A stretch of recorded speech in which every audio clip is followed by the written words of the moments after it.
And so he thought that our soul was actually our true identity, which is kind of true.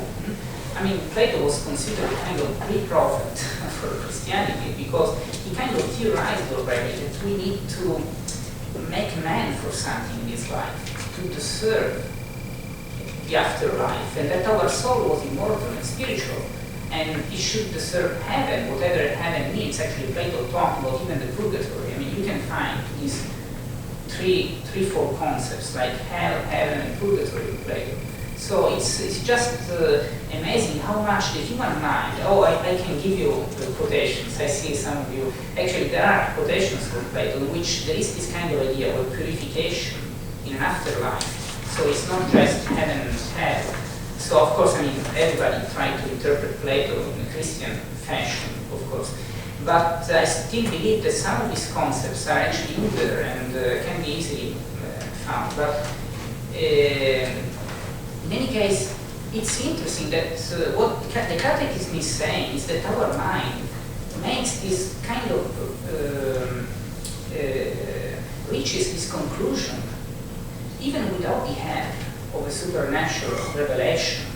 And the fact that we can find these kind of insights in pre-Christian thinkers is extremely revealing.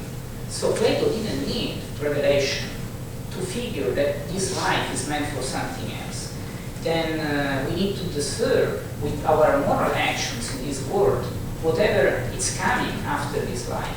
That we have some kind of part of ourselves which is not dying with this natural death, which will keep existing.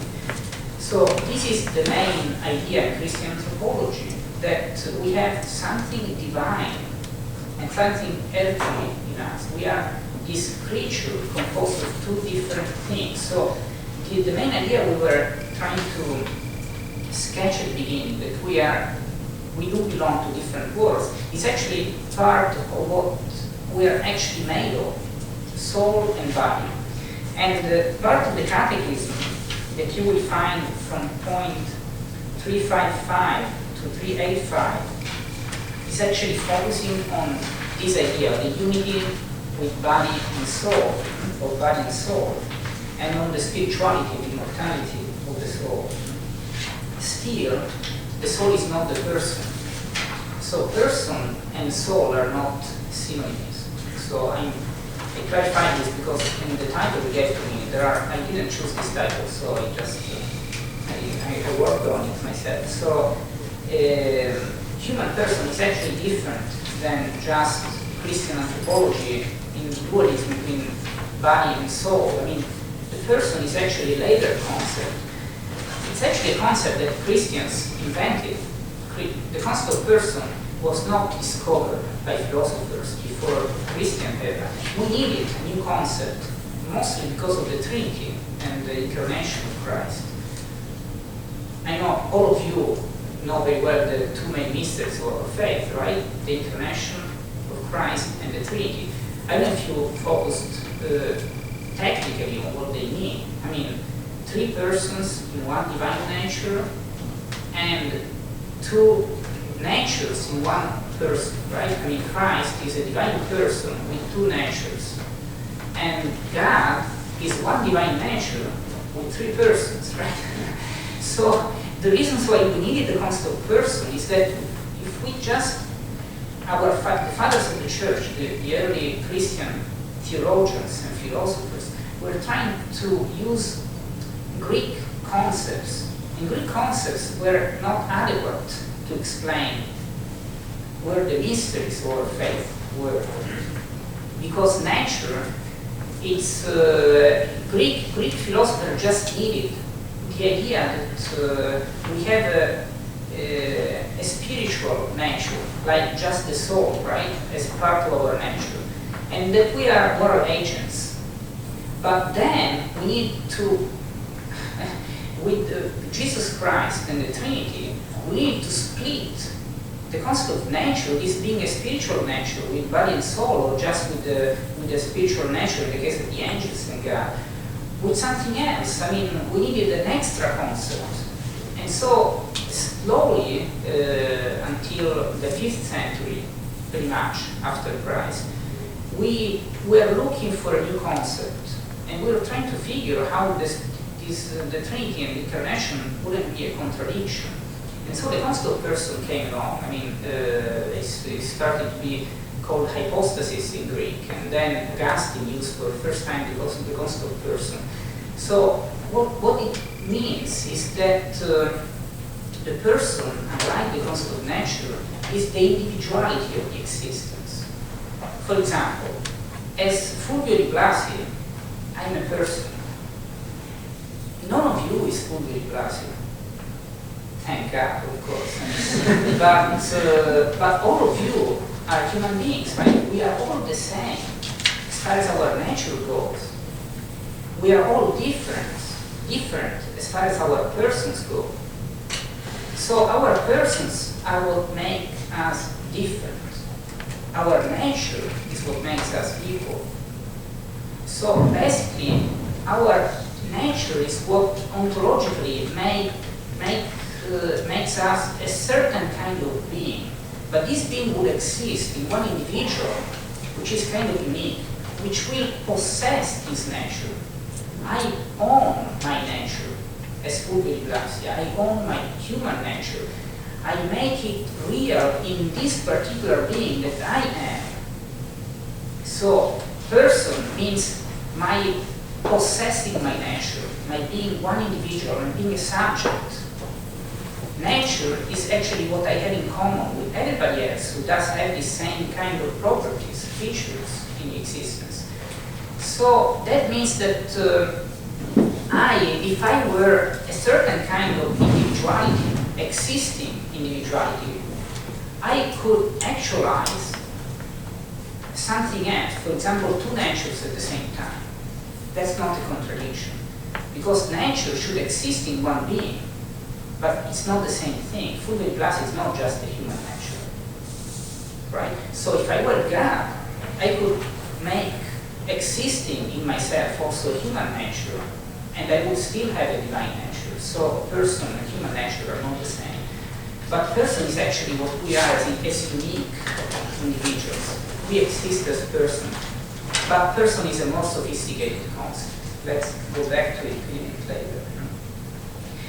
I actually, when I sketched this outline, this handout for you, I was tempted to just add one extra, let's say, main section on sin. Then I just included it in the letter C of the first section. Why did I do that, and why was I tempted to do that? Because when we focus on Christian anthropology, of course we know already that Christian anthropology means that we are people who are not limited to this existence, who are somehow in between the two worlds, and if we don't have enough imagination, we cannot see that. We need some kind of fairy tale imagination. We need to see something else beyond what it appears to our senses. We need imagination. Tolkien was a great guy because he figured we need this imagination even for understanding the most common things in our faith.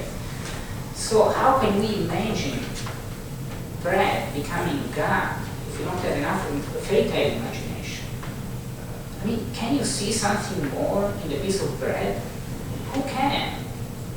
Tolkien could. I mean, Tolkien actually said, I realized my faith after I started writing fantasy things, because at that point I can see something and imagine something else, which in the case of our faith is real.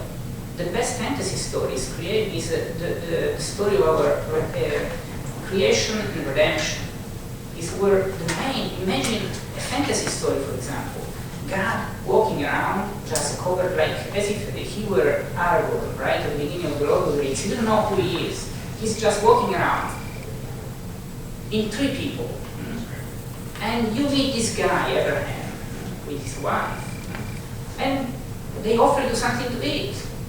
And they sense there is something more going on there, but they don't even ask. They fear of asking, but they see that there is something more. And then he makes this miracle.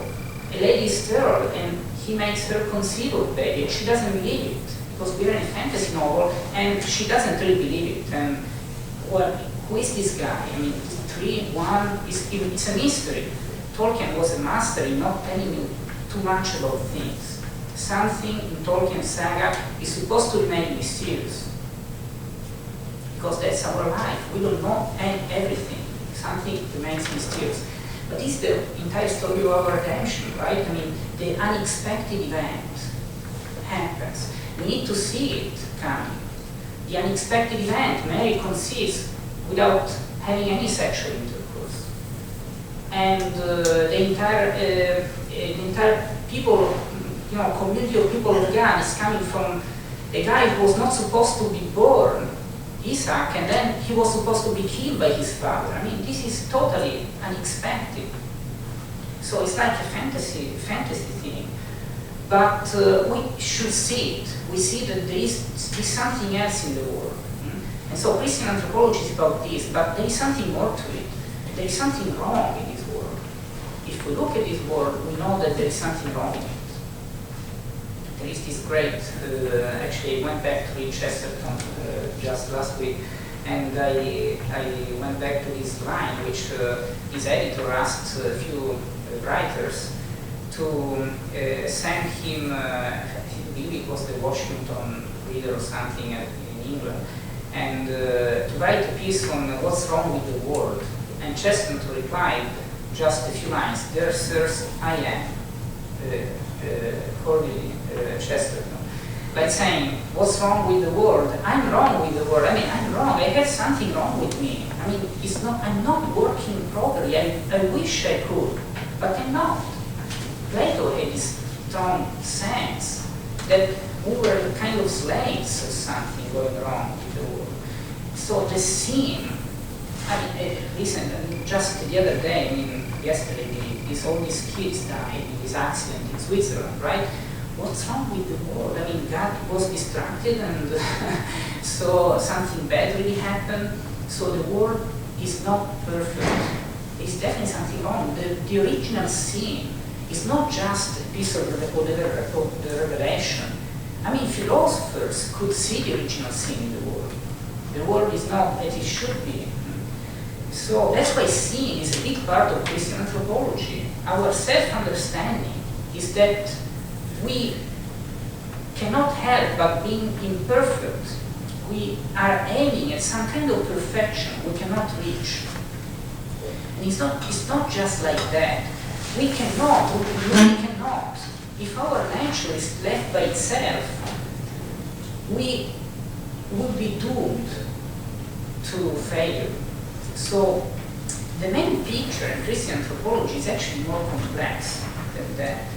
God created us as this strange being, with one foot in this earth and one foot in who knows where, the afterlife, the eternity.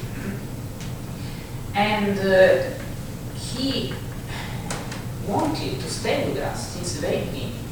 So his idea, his picture, was not just like a kind of more modern idea of God creating the world, then kicking the world out, and so the world can just keep working by itself. And God can be the big architect outside. That's not the picture God had in mind. God had in mind a different picture in which the world works properly, because it's supposed to be with him in a kind of supernatural outcome. So if that's true, of course, if we are left by ourselves, we are doomed. We cannot be perfect, and the world is not self-sufficient. It doesn't have all the answers. It doesn't work properly. God is supposed to be with us. So the original sin is actually impeding God to be with us. That's what it is. So, but we are supposed to be with him. So our nature is not complete. It needs the Emmanuel, God with us. And that's grace. That's our becoming divine through God. So it's like we are even stranger, I mean, weirder than we thought. It's not just that we are made for something that doesn't belong to this world. It's that we cannot reach it unless we become one with God.